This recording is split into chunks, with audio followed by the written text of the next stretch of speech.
And we are back. Welcome to another edition of the Sports War. And we are back. We got the full crew in the house.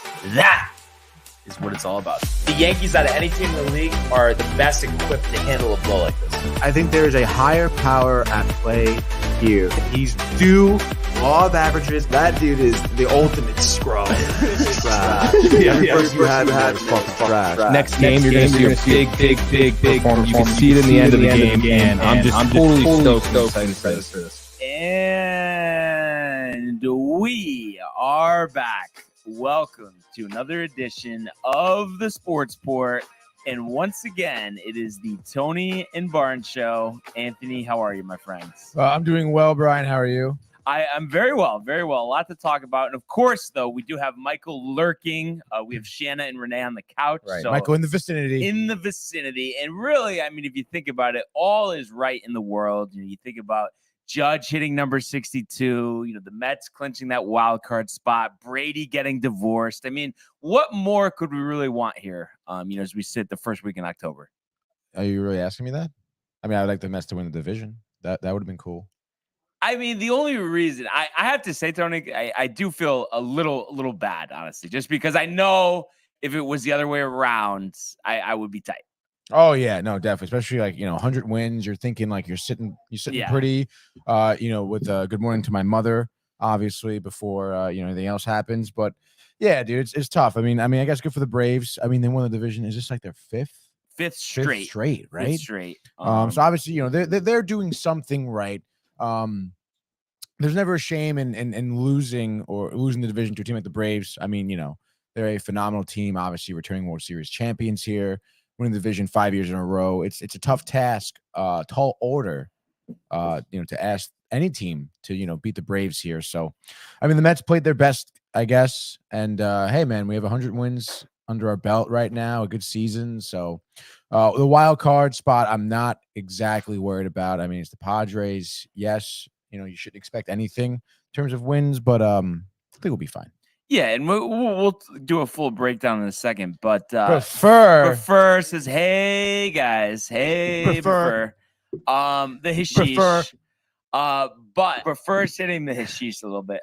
But I just wanted to follow up on our conversation from yesterday. Dying to know, Tony, because we haven't talked about it. What'd you end up having for dinner yesterday? Ooh, okay. So last time I was home, my mother sent me home with these chicken burgers. That like a local Italian deli makes by our house. So it's like a chicken patty with like Parmesan, like parsley in there. Just a grilled chicken, like not breaded or? No, it's not breaded. It's just straight up chicken meat here. And I just it was, I guess, technically leftovers, but I had made a bunch of them on Monday with some Brussels sprouts, and I heated them up in our brand new toaster oven here, there you go. Which was absolutely delicious. I've heated up the little bun too. Had some balsamic. I made Brussels sprouts with balsamic in there and stuff. It was so good, dude. So good. What about you? It's funny. I actually had chicken myself. Did chicken, broccoli, zucchini. And some brown rice with some bachan sauce. Wow, which dude. is outstanding.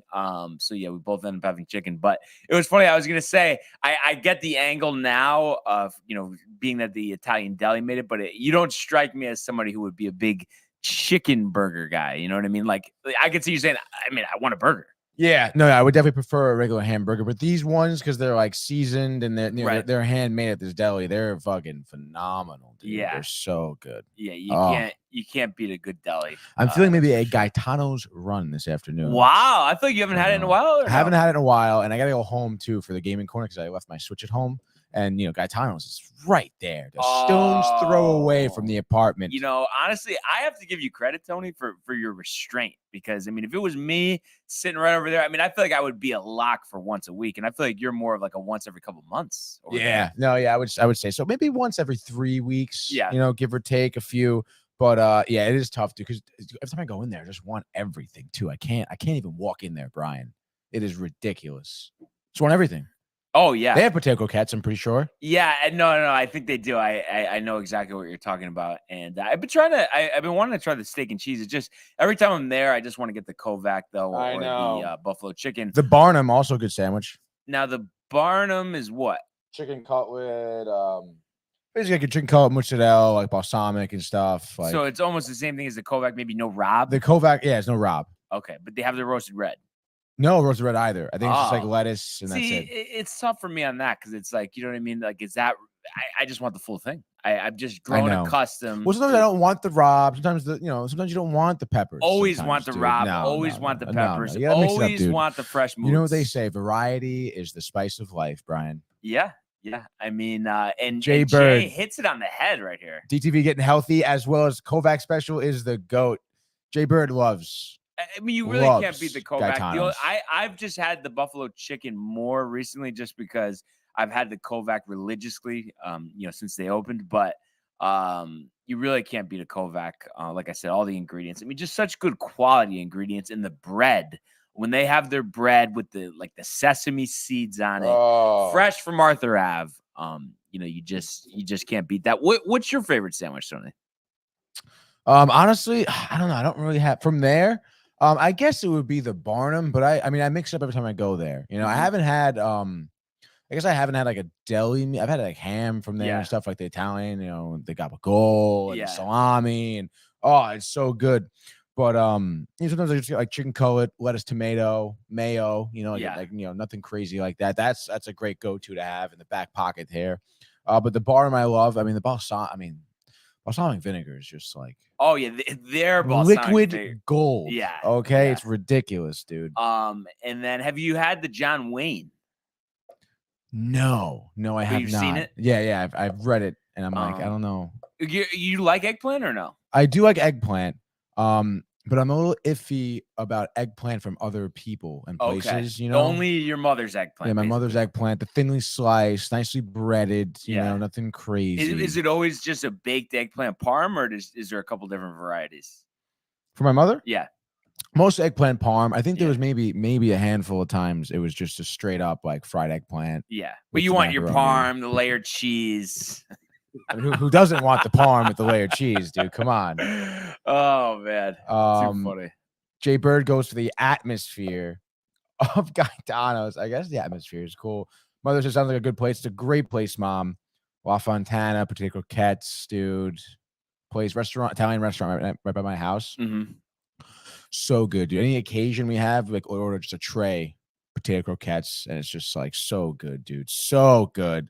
I'm beginning to think Prefer is someone. No, honestly, why is he so set on just coming after me? I mean, I know I'm coming after the Mets. Maybe that's why. I think you're starting it. Yeah, dude. You're. But I don't know, man. What's your thoughts, Tony? What percentage would you say?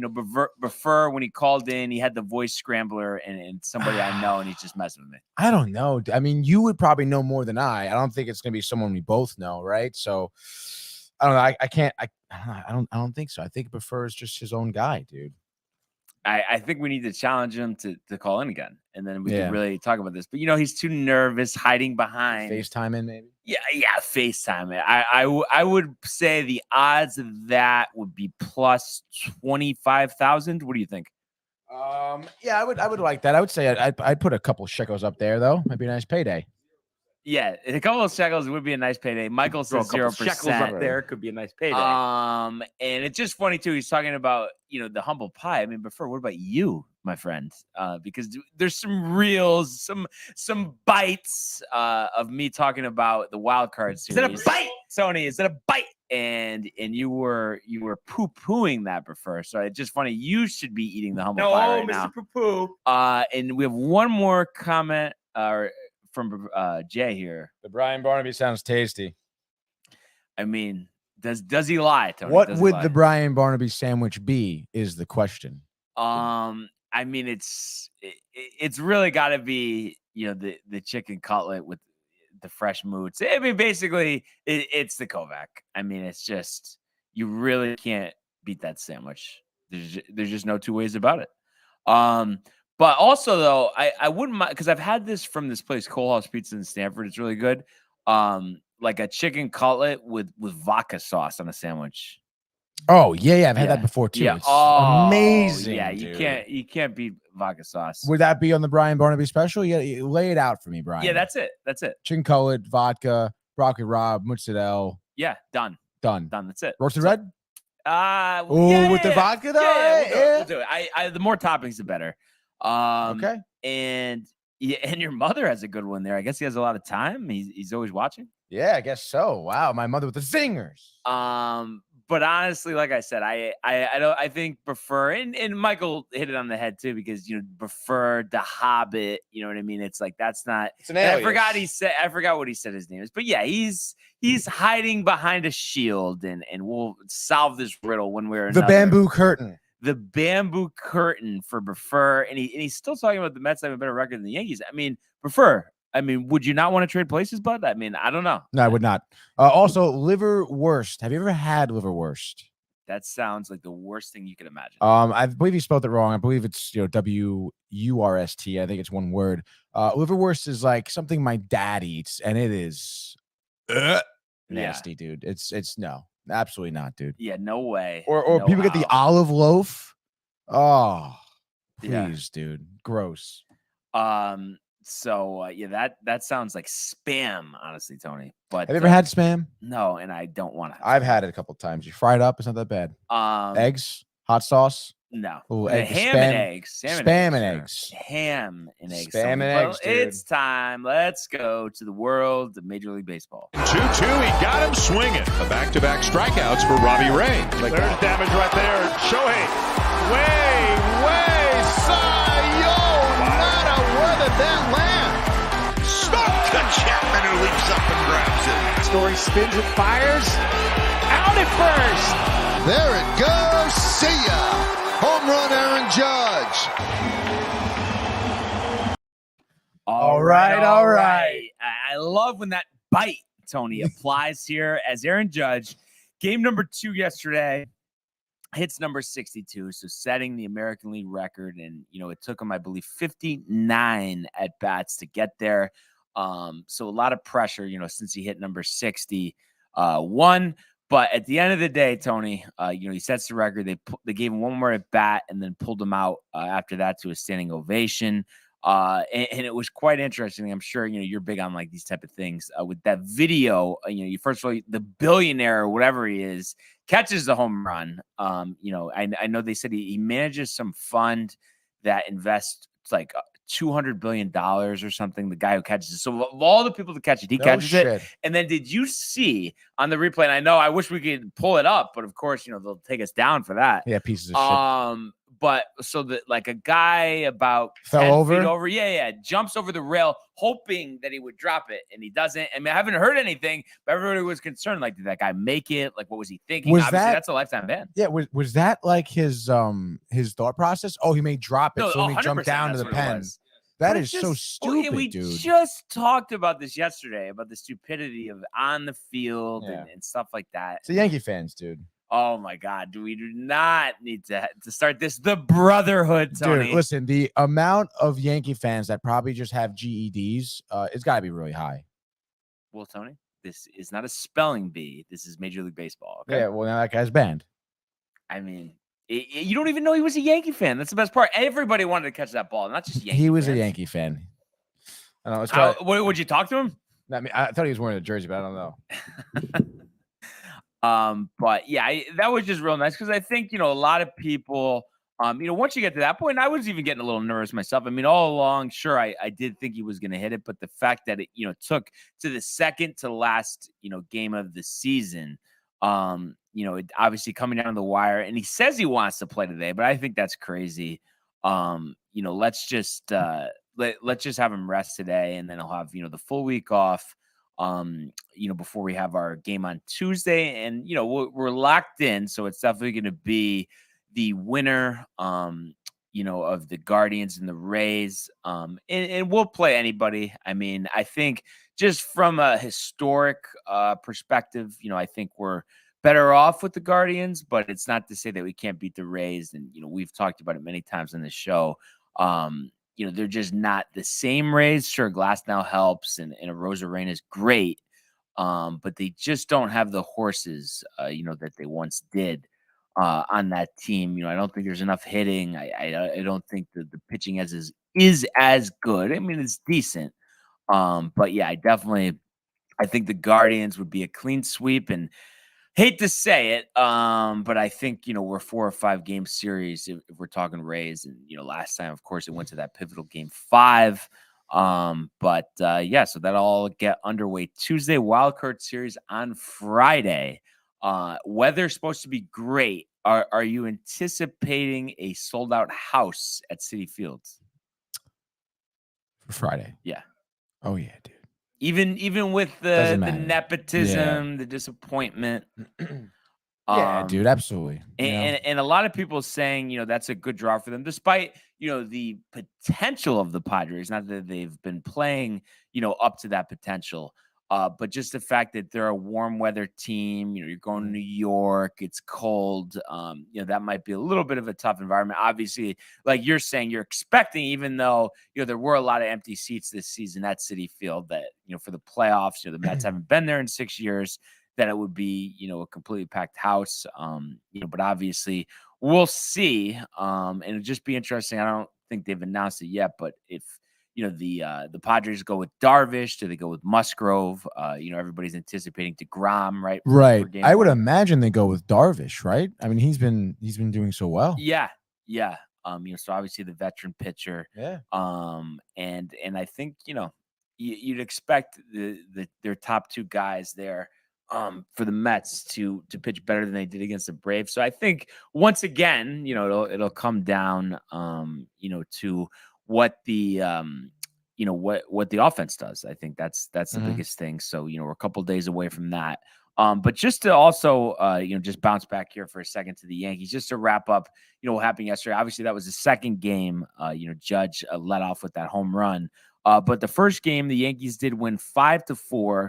Taillon in his last tune-up before the playoffs wasn't great. You look at the line: 6 innings, 7 hits, 4 runs, 2 walks, 5 strikeouts, the 1 home run allowed. So finishes the year with a 3.91 ERA, but, gave him a good amount of innings. So that's all you could ask for a guy like Taillon, who, is your 4th starter. I think he had 14 victories this season. So all in all, a pretty solid year for him. We saw Chapman pitch the 7th, and last time out, he had struggled walking the park once again. This time, 2 strikeouts. 9 out of 14 strikes. So he actually picked up the win, to bring his record to 4-4. And then Weiser and Loaizaga close it out. Loaizaga's second save. And everybody's kind of thinking, and, we'll see what happens. Holmes on the IL with that shoulder injury. That if he's not able to go, it's going to be some combination of Scott Efros and Jonathan Loaizaga to close it out, which I agree. That's probably their best bet, with Marinaccio now on the injured list. With I think it's a knee injury or a shin injury. So he's not eligible till the ALCS. So they're going to have to fill the void there. And I would think, just because of him being injured and the question mark of Holmes, that Chapman would be on this roster. But it is just so tough, though, because, I mean, obviously, if you're going to put Jacob Barnes on the roster, I mean, how do you argue that Aroldis Chapman, is not a better option? But at the same time, Tony, it's just like, we're going closer by committee, and I'm sure, he won't be closing out games. But even if he's not closing out games, I mean, I just feel like in a playoff game, a 1-run game, whether it's the 7th or 8th inning, or 9th, of course. I mean, how do you have confidence that he's just going to go 1, 2, 3? I mean, feel like you don't. So, I mean, you think you're better off just not even putting him on the roster, or do you think you're better off, but they're not going to do that they will put him on the roster? That's a good question, dude. I think that they're better off not even no roster spot. But do you think that they will, though? No, they won't do that. They won't put him on the roster. No, they won't. No, I think they will put him on the roster, but they're better off not having him on the roster. I think they won't take him off the roster. I think they're better off having him off the roster, but they won't do that. Exactly. But Clarify. We'll see. And then hopefully, Oswald Peraza hit his first home run in the 2nd inning of the first game. He's really heated up. And I guess with the injuries, originally he wasn't eligible for the postseason roster, but I guess because of some injuries they've had, he would be. So I think it's insane not to have him on this roster. I mean, he's played well. And his defense is great. And really, I know they won't do it, but it's like, come on, man. Like, it's like he's got to be starting. Really, I guess if you need to start Connor Falefa, you bench Josh Donaldson, and really both of them should be benched. And you should have if LeMahieu's healthy, have Cabrera play third, Peraza play short. Glaber, I guess Glaber. Oh yeah, see it is kind of tough because Glaber, Stanton's got I guess DH, even though his numbers are always better in the outfield. So I guess actually, yeah, Peraza's just got to come off the bench, even though. But I guess you could put LeMahieu at LeMahieu at third, Cabrera at short, Torres at second, obviously Rizzo at first, and then Oh, actually, I know I keep going back and forth, Tony, but I got it now. Just one more chance here, Tony. Is that okay? Oh, yes, go. All right. So Cabrera in left, Bader in center, Judge in right, Stanton DH, and then LeMahieu at third, I guess Peraza at short, and Torres at second, and Rizzo at first. Trevino behind the plate. Done. Right or no? yeah, that's your optimal lineup. And then, IKF off the bench, and I guess Downson, but it's like he shouldn't be on the roster, and Hicks shouldn't be on the roster either, but I'm sure they'll put him out there. But that's the best way to go. And Harrison Bader had the go-ahead hit there, yesterday in the 8th. So I love what he brings. And, the numbers don't pop off the page, but the defense is outstanding. And I love the intensity. So I think that was a home run for them. And Marwin Gonzalez has got to get DFA'd. I think that should be just, a formality at this point, but we'll see, because Matt Carpenter coming back, and really too, you could argue, he should be starting. His OPS in the limited action that he played, and, he hit, I think 15 home runs, whatever it is, was higher than Aaron Judge's. So just to think about number 99, Aaron Judge, just to think about what he was doing before, unfortunately, he fouled that ball off his foot. And then Higgy's been on fire too. He homered in the 8th inning as well for his 10th. I think over his last 14 starts, he's hitting like 370. The stars are aligning. But I still just think the pitchers, most of them have been pitching to Trevino, and especially Cole pitches better with Trevino than Higgy. So I think, Higgy probably won't get any starts, but maybe if they need him in a pinch late in the game and they're forced with starting like Josh Donaldson or something, maybe they go to him, or, really just insurance, you would think. Even Josh Donaldson's still on the team? I guess they have to. But what do you think? So Trevino, over that same amount of time, I said Higgy's hitting 370. Right. Trevino's hitting like 170. But we've seen him obviously have a solid year. He's the best defensive rated catcher in the game. You still got to put him out there, right? Yeah, I think in terms of the catching position, I feel like that's the one or the biggest position where defense comes first. Right. And again, like, hey, if some of your pitchers are more comfortable pitching to him than it is Higgy, your hands are kind of tied there, right? Yeah. No, you know what it is? It's the only reason it's tough is just because obviously postseason, runs are harder to come by. But I do think at the same time, it's just like, Trevino, he's had big hits too. That's the thing, even though his overall numbers aren't crazy, when they need, 2 outs, tie game, runner on third, seems like he's always lacing a single, So that's why I would feel comfortable with that. We'll see what they do, but that was their 99th victory of the year. They went for number 100 in the nightcap, and unfortunately they did lose 3-2, but Judge, of course, leading off the game with that 60-second home run. Obviously, like I said, special moment. Garrett Cole on the hill for the Yankees, and he actually broke Ron Guidry's single season strikeout record, striking out 9 over 6 innings, giving up 3 runs, 2 earned, no walks, and the home run allowed to Tavares. So he unfortunately lost this one. So he finishes the year 13-8, 3.50. So, you look at that, you think about Nestor, a full run lower. So just the ERA is higher. I think he led at least the American League, if not the major leagues, in home runs allowed. So those type of things you expected better, but obviously anytime you're breaking a strikeout record, something that's stood for like 40 plus years, you're doing something right. But we know what it is. No one will care about what his final numbers were in the regular season. It matters what he does game 1 of the division series on Tuesday. So you'd expect him to bring it. He's a fiery guy, and I think he's better position, whether it's the Rays or the Guardians. I don't think those are 2 of the better offensive teams in the league. And, he definitely seems to pitch better at Yankee Stadium. And it definitely just the fact that, he's not at Fenway Park, because we've seen what happens there. So, can't wait to see what he brings. And Sevy was electric, the night before. So you really feel good. Nestor, same thing, his last outing. So you really feel good about your top three. And Tyone is a 4-starter. I mean, we'll see if they go to 4 starters, what the plan is. And it probably depends on, too, what the state of, the series is. I mean, I think if they're up 3-1, I mean, do they try to just not even have a game 5 and do Cole on short rest? I mean, what would you do there?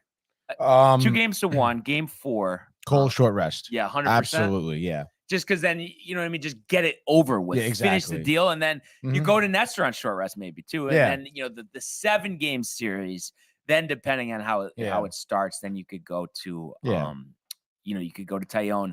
And I'm sure it's, dependent on like the rotation. But I guess with the Yankees, let's say hypothetically, they're in the ALCS and, I mean, are you a guy that believes in if your top 3, especially your 3rd guy's a lot better than your 4 or your 1 on short rest better than your 4 of doing the 3-man rotation or are you a 4-man rotation guy? I like the 4-man rotation. Just because you think short rest, sometimes guys don't have the same I think stuff. it's too much of a toss up, I would say. I mean, sometimes you're not really sure what you're going to get. And I just think, I think the 4-man is the way to go, dude. Just get a better 4th pitcher, Yeah. Come on. Yeah. And then, so also just a note from this game, Stanton actually hit a home run in the 5th, his 31st of the season, 3rd straight game with a home run. So you feel good. Maybe he's turning it around at the right time. We've seen him step up in these big games before. And then Clark Schmidt did pitch the final 2 innings, no runs, 2 strikeouts. So you'd expect him to be an integral part of the bullpen come the postseason next week. But we'll see. So like I said, they did lose this game 3-2. So right now, 99-62. And everybody gets all excited about this stuff. You know me, I'm not one of these people, but you buy into the whole everyone thinks you're significant. So that Maris hit 61-61, Judge hit 62-22, and the Yankees are 99-62. You buy into that stuff at all? You think it's just crazy talk? I think it's just honestly coincidental. Yeah, I think that is what it is. I mean, but that also just kind of because it's coincidental. I mean, that just kind of gives more to the magic of baseball. Just shit kind of just happens like that, which makes the game that good, but it's nothing like there's no like baseball gods that are like, ooh, No. Yeah. I got you, Tony. I got you loud and clear. So, and I think too, it's just kind of a milestone, but at the end of the day, I mean, the game today at 4:05, you want 100 wins, 162. It's a nice clean record, but does it really matter? No. So I think just the key is get everybody in and out healthy. Glenn Otto's on the hill, actually the former Yankee farmhand, 6-10, 4.72. I think he came over in the Joey Gallo trade last year. And then Herman, he's gonna be pitching out of the bullpen, but they'll give him the start here. So I mean, I think, like I said, and if it was up to you too, I mean, I'm sure you would like to pad his totals a little bit, but would you rest Judge for this?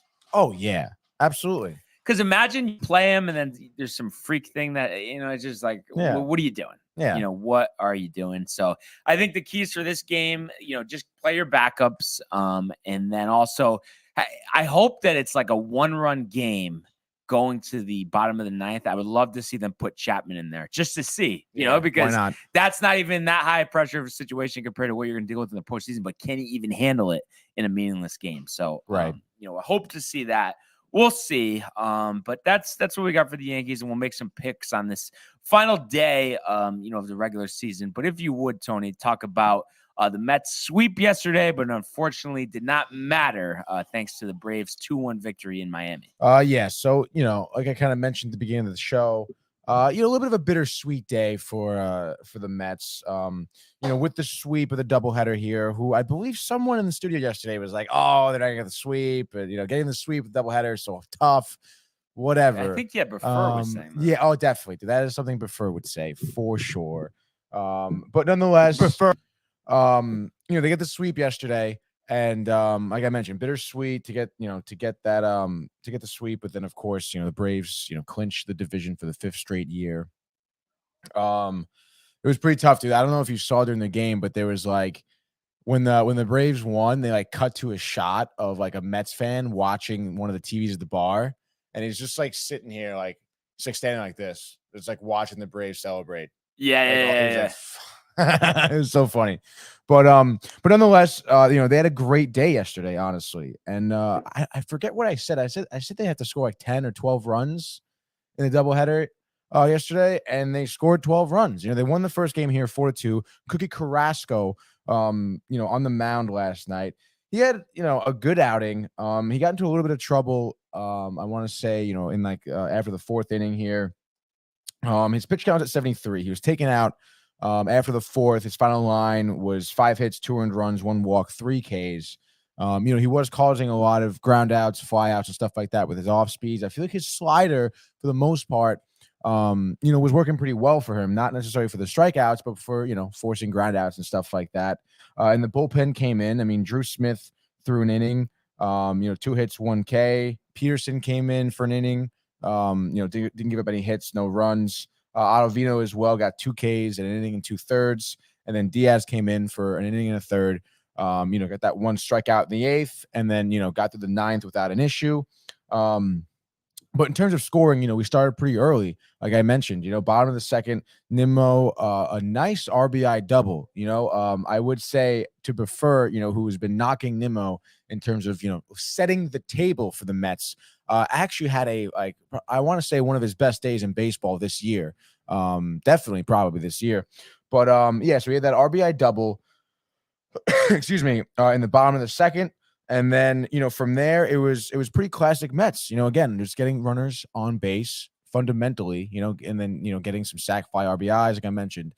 Nimmo with the RBI double in the 3rd inning, kind of hit a sac fly RBI. McNeil ended up scoring in the 4th inning. Nimmo hit a deep dinger. I think it was like 2nd tier, I want to say, at City. And then, yeah, dude, from there, I mean, it was basically all defense. You saw Lindor making some really nice defensive plays at short. He had one play where, he jumped up real high for like a high line drive. Alonso was locking down the first baseline as well. He had some good plays, flicking the ball back to whether it was Ottavino or Diaz. So his defense is looking really good. And, for the most part, I mean, Washington obviously didn't have much left to stand on. In the 5th inning, Adams hit a 2-run homer. To make it a little interesting, I would say, 5th inning, you're thinking, oh, it's 4-2, quite a few more innings here left to go. The bullpen could blow, but everyone locked it down real nice, which is great for game 1. And then we had game 2, where, things for the Mets really opened up, specifically in the 1st inning, actually. It was pretty crazy. Again, Nimmo setting the table, a leadoff home run. I think it's like his 15th for the year or something like that. But for him to kind of, show up like this big time in both games. And again, he really set the table, because after Nimmo hit a home run, Lindor hits a big dinger. And then after Lindor hit a dinger, McNeil up hits his 6th, I think, for the season. First time in Mets history they had back-to-back home runs to lead off a game. I would like to see, honestly, how many other teams have done that. I know, obviously, teams have hit like back-to-back home runs. But nonetheless, I mean, the 1st inning scored 7 runs. I mean, talk about, not having a better start ever. I mean, 7 runs in the 1st inning. They went through the batting order, I think almost twice. And then, of course, Espino,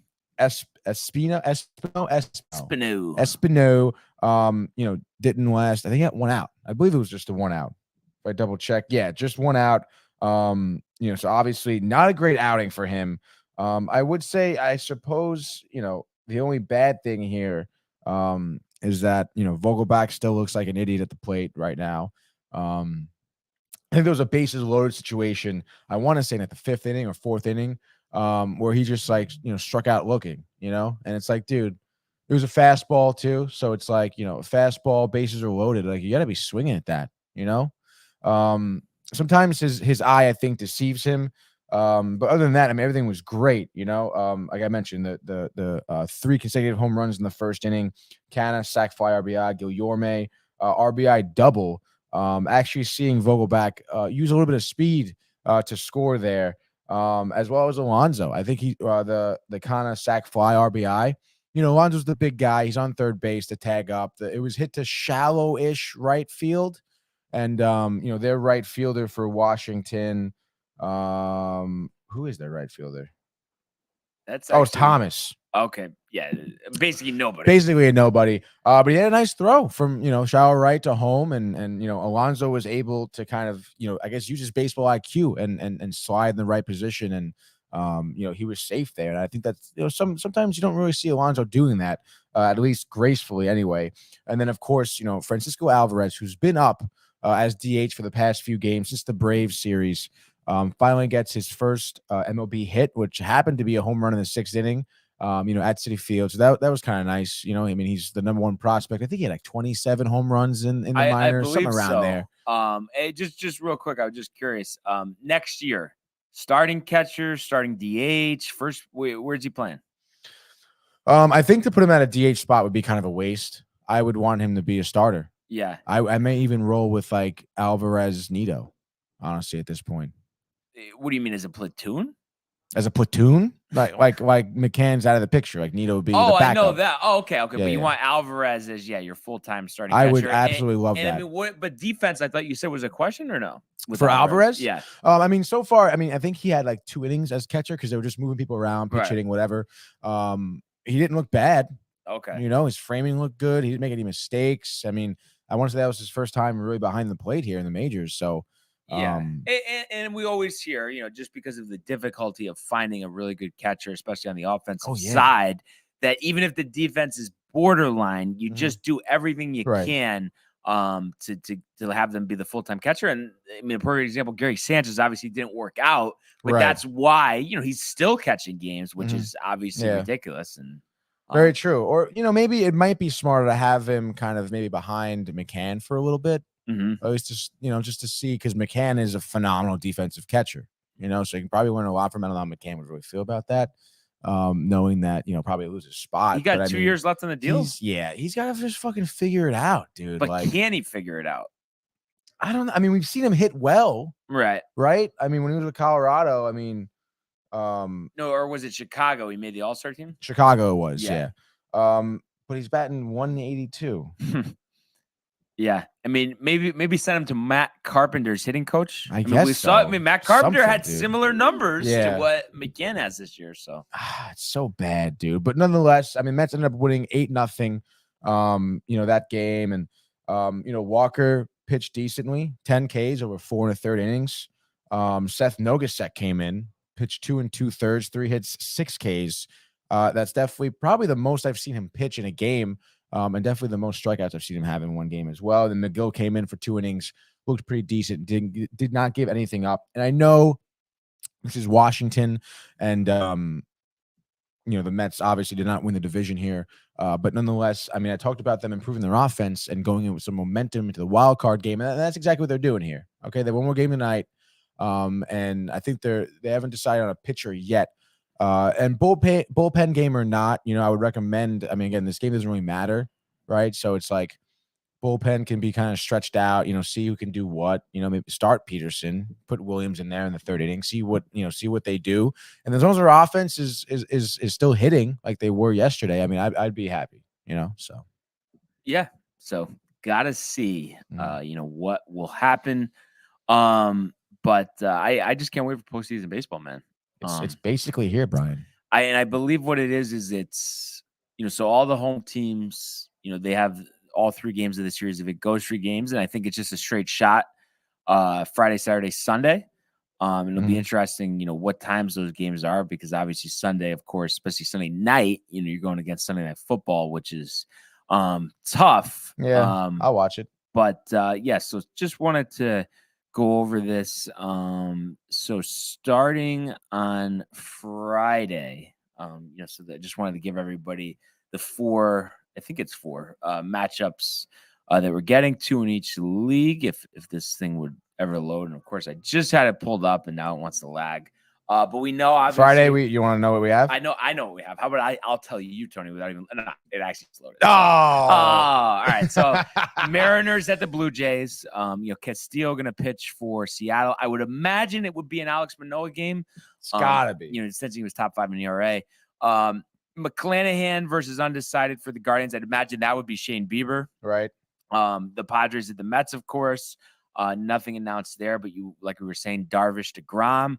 And then Zach Wheeler announced for the Phillies. Nobody for the Cards as of yet. Miles, Wainwright, not Monty. No, that would be crazy if they started Monty. So that'll be interesting, man. But playoff baseball, you wait all year to get there, and it's just gonna be a great time. I know, I'm pumped, dude. So that being said, just wanted to update everybody. Of course, last day of the regular season, last day of the pick segment.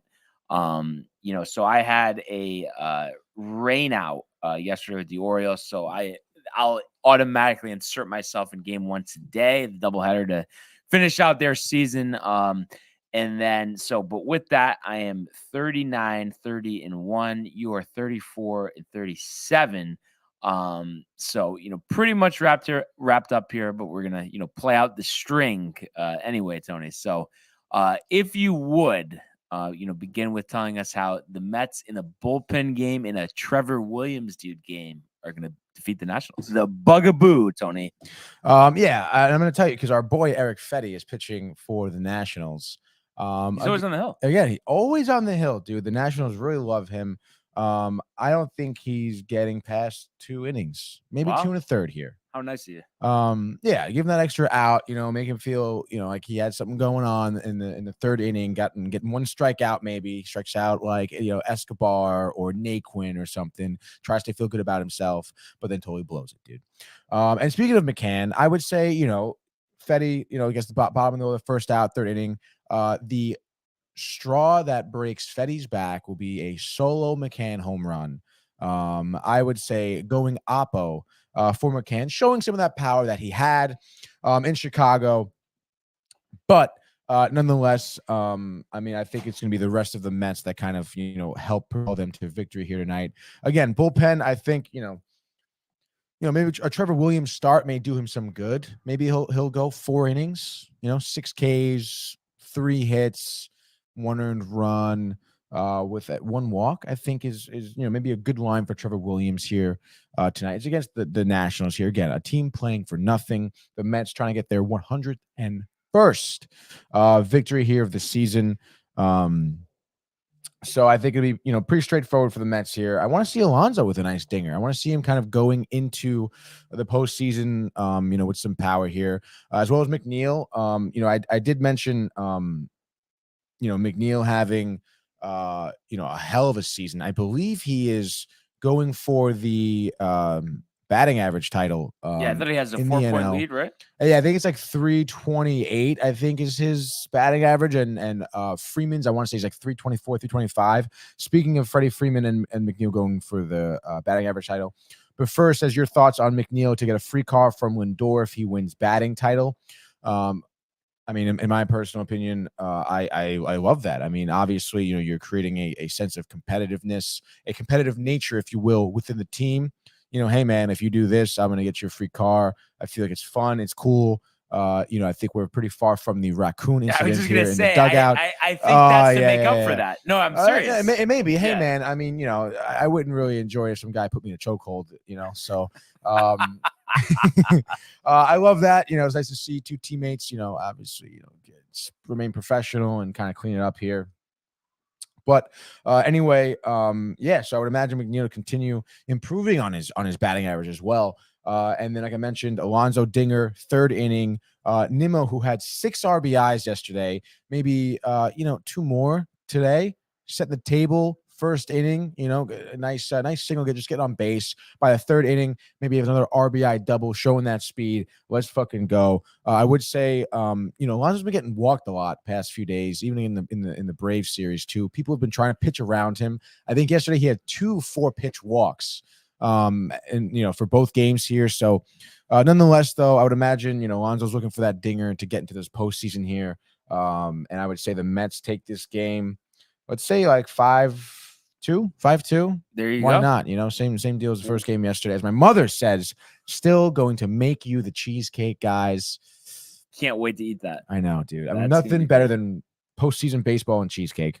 Absolutely, Tony. Absolutely. So I mentioned, the Glenn Otto, Domingo Herman matchup from Arlington. And I think Yankees, they want to win that 100th game, and I guess I'm going to say that they're going to rest Judge, but I guess you really don't know. And I want to say Oswald Peraza, second straight day with a dinger. So 2 for his career. We saw Cabrera hit one out yesterday as well. He's fired up. He's ready for his first postseason of his career. So let's say they repeat game 1. Both of them go deep. And then I want to say Glaber, he's been out with an illness the last couple of days. I think they'll pencil him back in, get him some at-bats before the postseason. And let's give him another one. I think that would make it 25 for the year. So 3 solo shots. That's all you need. I think Herman and the bullpen shut them down.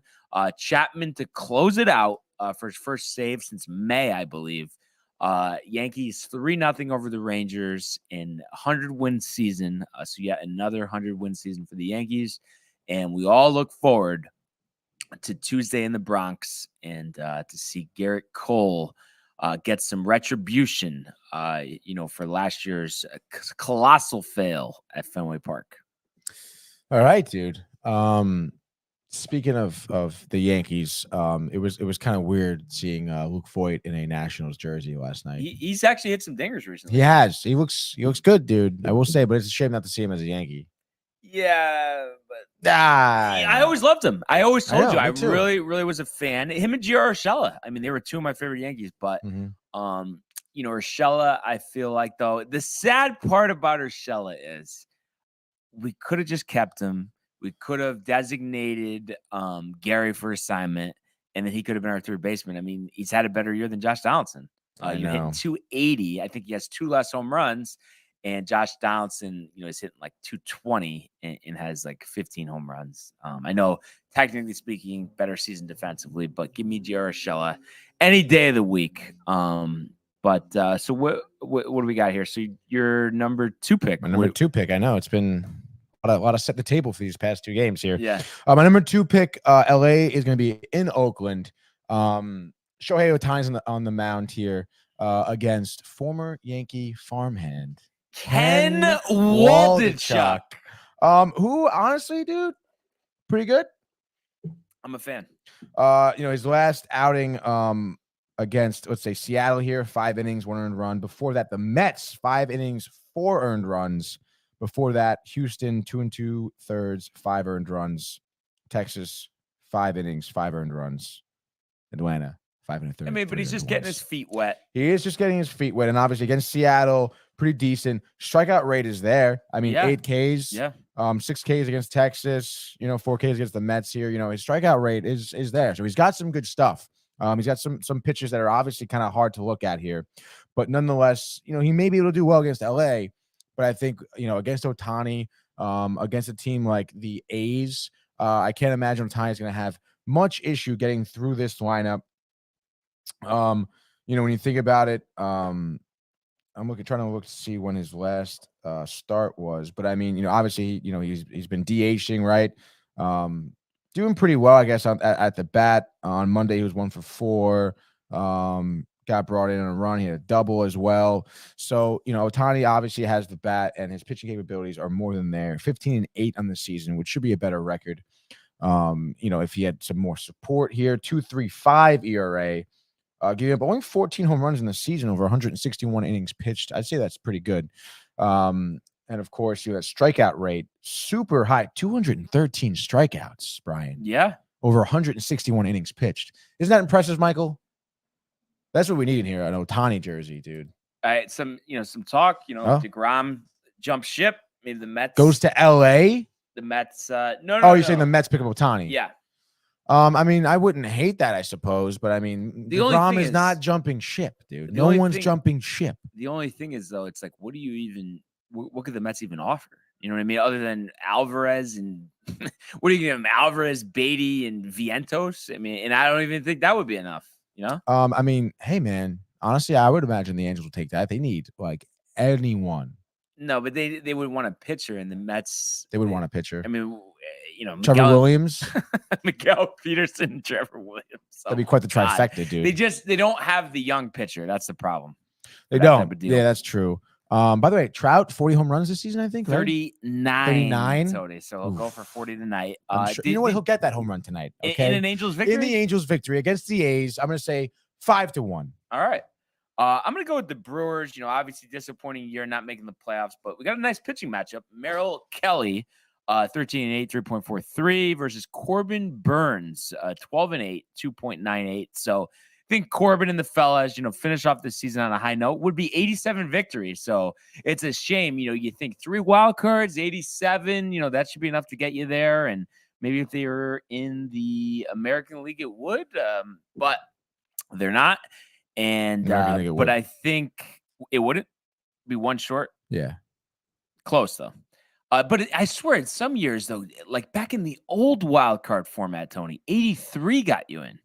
That is crazy. 83 wins. So there was just a lot of, I guess, higher echelon teams. More competitiveness around the league in general. Yeah. But Corbin Burns tonight, 7 innings, 10 strikeouts, standing ovation from the fans as he walks out after walking the leadoff batter in the 8th.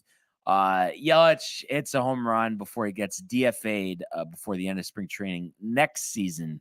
Come on. I mean, you can't hit. I don't know. You're paying him all this money. And it was the thing that sucks for him is he should have gotten another $100 million when he signed that contract. And he's terrible now. So, he's not making any more money, really. Fleece, dude. Orioles pick him up. And then maybe, Camden, the warehouse. Yeah, right? Dude. But the Brewers here, I'm going to say 4-1 over the Diamondbacks. Devin Williams in for the save. All right, my next pick here. Are we doing 4? Yeah, this is your last? No, this is my 3rd, I think, right? Mets. Oh, Mets, Angels. Yep. Right? Okay. Yep. All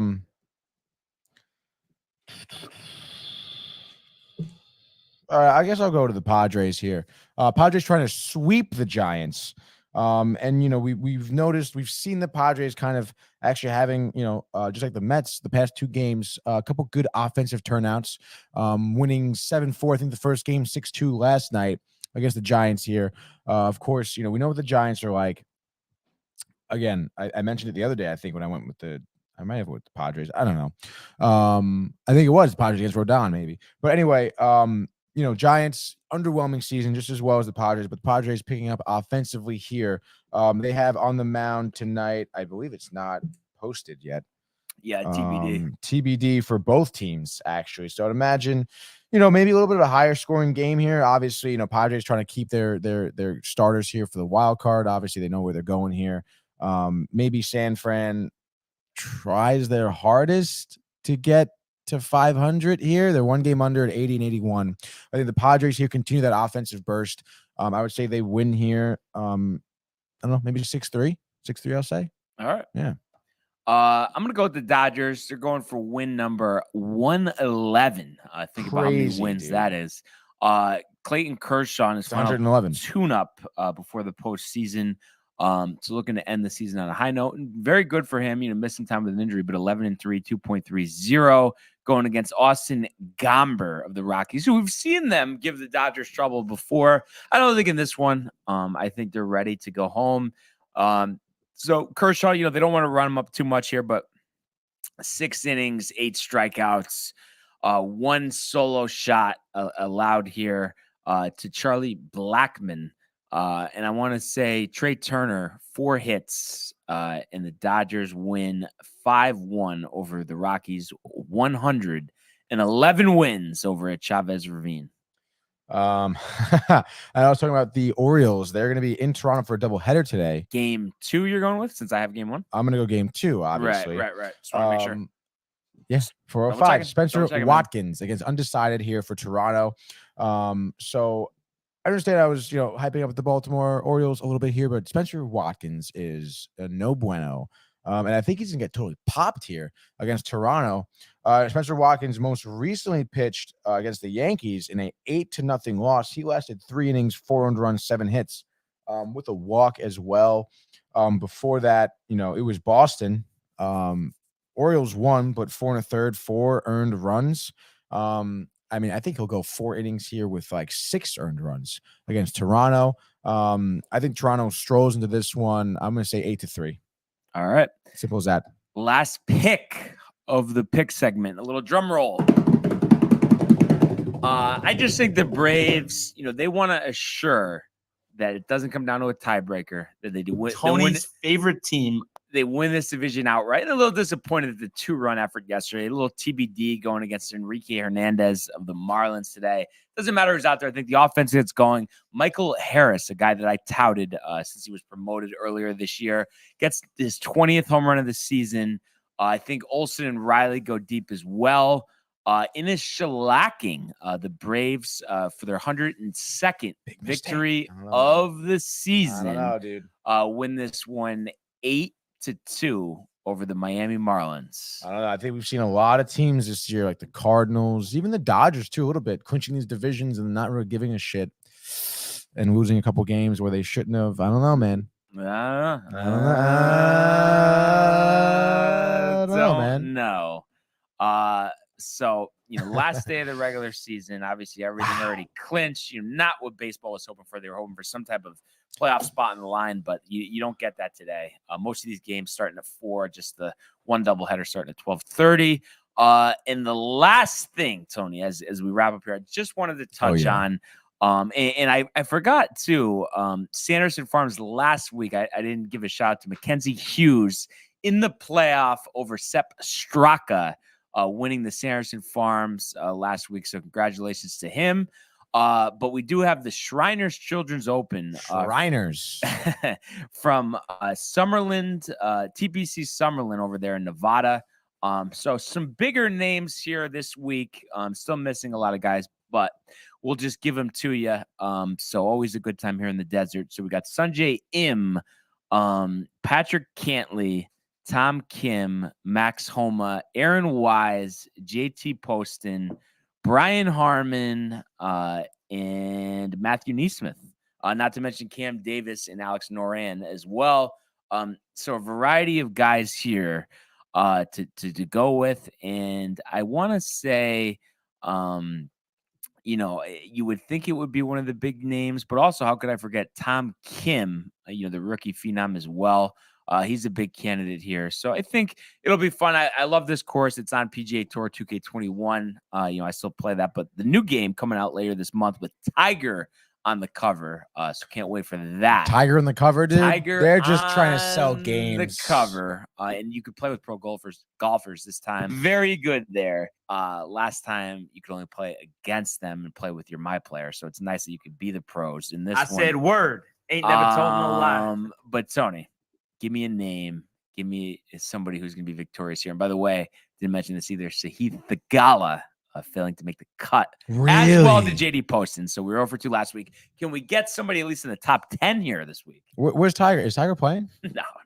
Tiger. He's probably not going to tee up to the Masters other than his tournament in the Bahamas, but we'll see. Sahith? Not in here, but Im, Cantley, Kim, Homa. I guess those are your top guys. The Postman. I guess Kim. Yeah, Tom Kim, Tom the phenom. Kim, I was honestly going to take him, but you could have him. Oh, okay, fine. The breakout performance for him. So nice to get that experience in the President's Cup. So I like that pick. But if I had to go with someone else here, struggled last week. I'm gonna try one more time. Give me JT Poston. A big year last year, qualifying for that Open Championship. Let him get a nice win here in the fall series. So JT Poston will hoist that trophy on Sunday, Tony. But we'll give you a leaderboard update tomorrow and on Friday as well. But that's all we got today, other than I know everybody wants to see ours truly, Tony, playing some Pokemon this afternoon. That is correct. Yours truly, Anthony Schmanthony. 1 o'clock, we're doing gaming corner right over that corner where you're sitting, Brian. Actually, we got a new setup. I don't know if you can really see behind him. So like behind him, the TV and stuff. I'm gonna be sitting over there. You're using the big screen here on the Switch. Got some Pokemon Legends RC. It's gonna be totally dope. Manny and I actually will be in studio as well. He'll be playing on his Switch Lite, just messing around. I'll be playing Pokemon. So it's gonna be a great time. Tune in 1 o'clock, maybe a little post lunch. You're working from home, looking for something in the background. Post Gaetanos. Post Gaetanos. Is it a lock? Is Gaetanos a lock? I think it will be, because I have to go home to get my Switch. And at this point, maybe I'll hit up Jay too. Maybe we'll do a little combo mambo. There you go. He'll want to get some lunch as well. He working from home today, or he's off today, or what's? Actually, I think he went to go see a supplier today, but he may still be at home working, Gotcha. As he typically is. So it's gonna be a great time. Regardless, Shaboy over here is getting some Gaetanos. I'm gonna be totally stoked. Maybe save it for the live stream so everyone can see the magic of what Gaetanos is, or you can't guarantee that. You're starving. Can I guarantee? I was gonna say maybe I'll do half now, half during the show. But then you hate to eat during the podcast, but just to show everybody the beauty of Gaetanos. Maybe I'll just take a picture of it. There you go. Take a picture, post it on the Downtime page. And also one other thing, definitely check out yesterday's edition of Screen Time. Tom Hanks Part 2. You don't want to miss that one. He's fine. He's fine. League of Their Own. Have you seen The League of Their Own? Baseball movie. Come on. I don't think I did. Wow. True story. True story. Women's came in the draft. I read a book about that, actually. It was some sports series they used to really like. Forget the name, but it actually was good. But that being said, Tony, once again, another great show here, and we appreciate everyone tuning in and continuing to comment, like, and subscribe, as well as checking out the archives on the YouTube page and getting some merch at downtimetv.com. Everybody enjoy the day, enjoy Gaming Corner, enjoy the games, and we will see you mañana.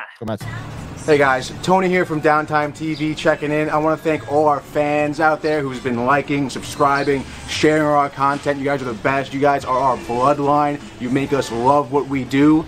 Thanks again.